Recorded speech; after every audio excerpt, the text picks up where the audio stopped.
Materiaren egoerak. Bideo honetan materiaren egoera desberdinak azalduko dira. Zer da materia? Materia espazio bat okupatzen duen eta pisua duen guztia da. Gure planetan materia 3 egoera fisikoetan agertzen da. Solido, likido eta gas egoeretan. Solidoak adibidez arrokak, zuhaitzak, gitarrak, gaietak eta ulkiak zurunak dira.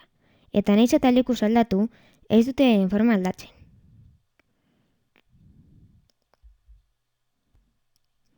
Zukua, ura eta olioa, adibidez, likidoak dira. Likidoen forma aldatu egiten da dauden ontziaren arabera. Airea, atmosfera eta kea gasak dira. Gasek forma aldatu dezakete, baina baita hedatu ere. Hau da, haien volumena aldatzea. Materia guztia oso partikula txikiz osatuta dago. Eta materiak duen egoeraren arabera, partikula hauek era batean edo bestean antolatzen dira. Solidotako partikulak haien artean ordenatuta daude, eta bata bestearengandik oso hurbil. Partikulek posizio finko bat mantentzen dute. Horregatik dira zurunak solidoak. Partikulak beti daude mugimendu txiki bat egiten. Solidoen kasuan, mugimendu hau oso txikia da, partikulen arteko indarrengatik. Baina solidoa berotu egiten bada, partikulen arteko indarrak aldatu egiten dira, eta ondorioz solidoa pixka bat handitzen da. Honi dilatatzea ditzen zaio.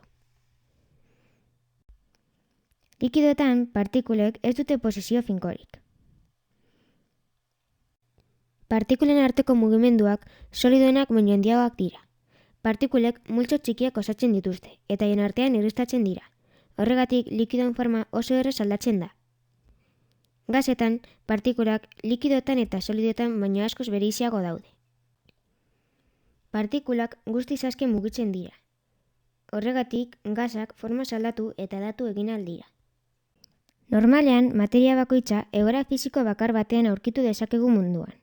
Adibidez, burdina, solido egoeran agertzen da.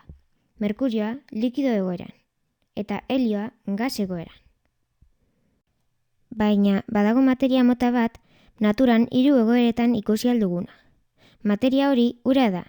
Solido egoeran dagoenean, leku oso hotzetan agertzen da.